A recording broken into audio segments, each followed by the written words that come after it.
Ladies and gentlemen, welcome to this video. This is episode 6 of 143 Collector's Corner. It's been like 3 months since I last put one of these up.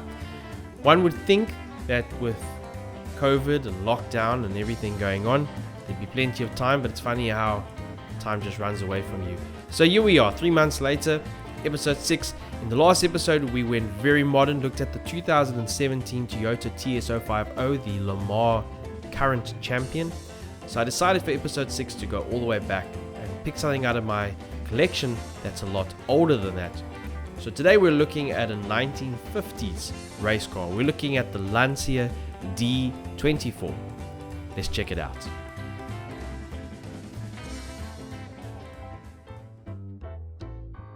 Only after I shot this model did I actually go and research what sports car I was looking at. You see, when I bought this model, it had no box and it didn't have a label. I just liked the way it looked, and I thought for some reason that it was a Maserati. Maybe it was advertised as that, I can't remember, to be honest. So when I actually started doing some research on the car itself, I found that the elders of the internet were a bit short on information. Doesn't seem like there's much out there that one can learn about this car. I did at least manage to piece together some details about the D24 using very reliable and hard to find sources. So let's crack on, shall we?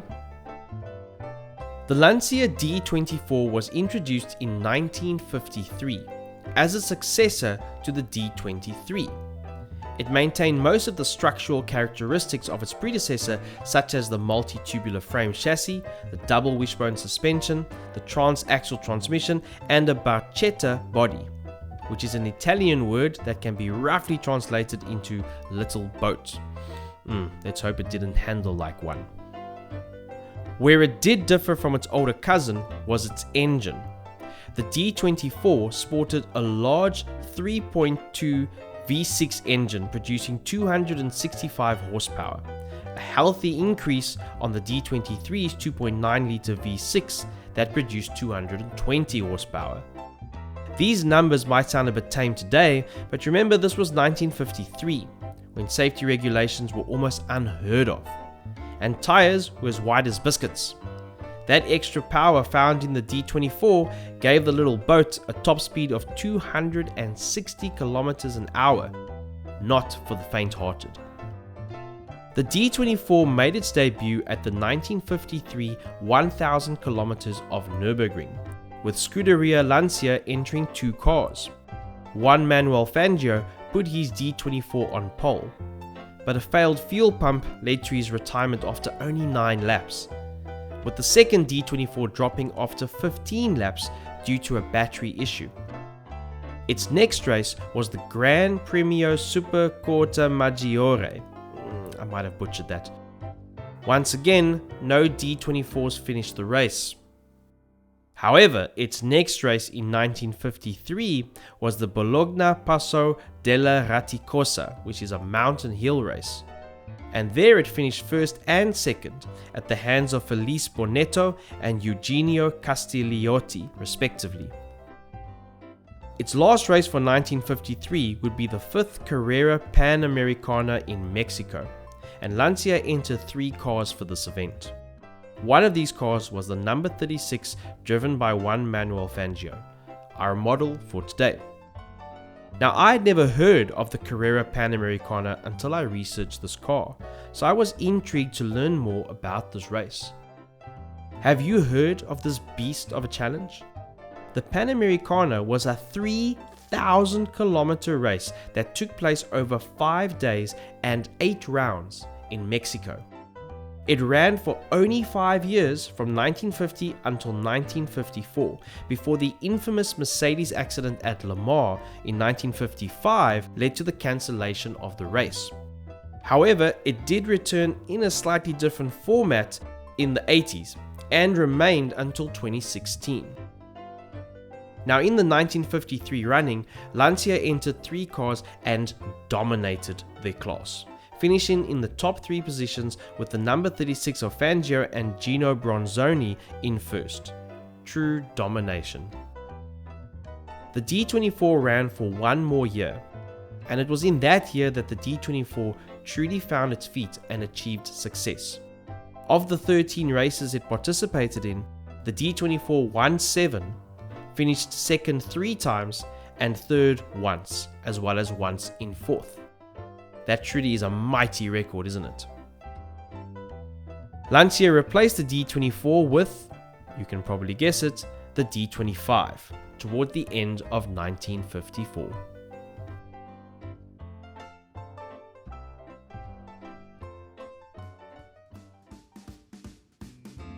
This model was crafted by Brumm Models. I don't know if I'm pronouncing that correctly. That's how I pronounce it. Maybe Brumm, but that just sounds a bit weird, doesn't it?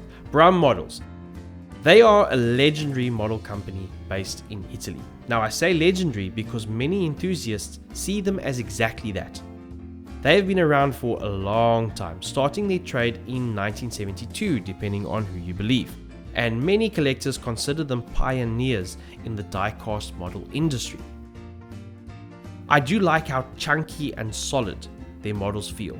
It's not pristine build quality, but it's good. I'm not as much a fan of the small display box. It hugs the car a bit too tightly. Perhaps the reason these boxes don't have any car detail etched into them. It can also cause the car to sort of disappear within your collection depending on how you display them. What I do like are the little clips on the short ends that hold the lid in place.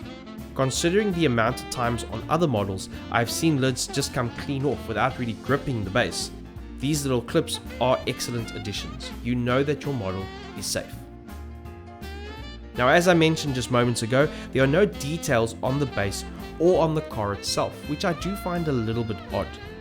I've seen some Brumm models online that have a thin line of printed paper sort of stuck in front of the car, but they don't seem to stick in the long run. It seems a bit odd to me not to have some sort of permanent info for your car, but I guess that's just the way they work. So let's talk about the model itself. Now, I have previously stated in this series that I specifically collect race cars. Having these models next to each other is sort of like a window into the evolution of these race cars. And when I look at this Lancia, the first detail I notice is the lack of advertising.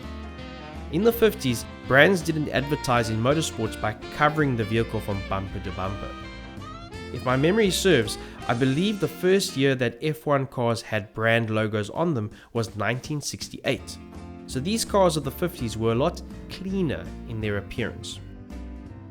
I also noticed the thin biscuit tires that I referenced earlier when I spoke about the real car. Now, tire compounds have changed drastically over the years of motorsport as the technology of the cars themselves have evolved. Now, in the day of the D24, tires were far harder than race tires today, able to run for longer distances, and without any large step forward in tire technology, there was no real advantage to be had with wider tires.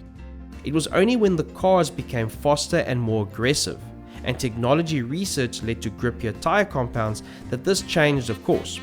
I don't have a lot of models based on cars from this period, so it's unusual for me to see tires like this. I'm used to those fat tires at the back of the Formula 1 cars. These ones look almost a bit out of place to me, just because I'm not used to them. Interior detail is limited because there isn't much to detail. These cars were so simple, so tiny stickers for the dials and knobs, they aren't really needed, because they weren't there. What we have is simple plastic molded to show the seat and steering wheel. It serves its purpose, and for a model this size, that's just fine. And to be honest, there's not much more to be said about this model. It's not as eye-catching as some of the more colourful modern race cars, but it has its place, and it serves as a reminder of what early racing was all about.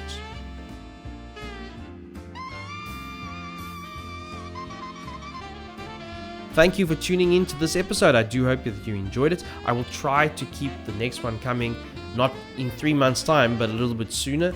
If you enjoyed this one, please leave a like. Perhaps consider subscribing to the channel so you can see when the next video comes up. And if you have something you'd like to say, you are more than welcome to leave a comment. I'll definitely check it out, and I'll get back to you if I'm able to. Stay safe, everybody, and I will chat to you again soon.